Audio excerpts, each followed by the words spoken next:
mai kyan hali na nunawa a ko'ina san baya gazawa.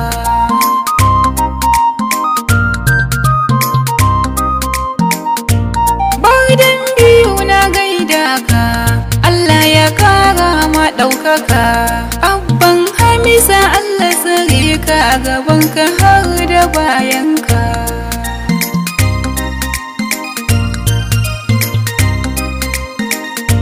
Yabonka ya zan mini dole, kimarka ta wuce na kyale. Jamila auta ina maraba da lale, ba wani walle-walle. Ga tamburan maza garkuwan kefi bango majinginar kowa zaki. An ba su da ta bura ta yi lafiya zaman ka gyara kintsi. Ga tamburan maza garkuwan kefi bango majinginar kowa zaki. An ba su da ta bura ta yi lafiya zaman ka gyara kintsi.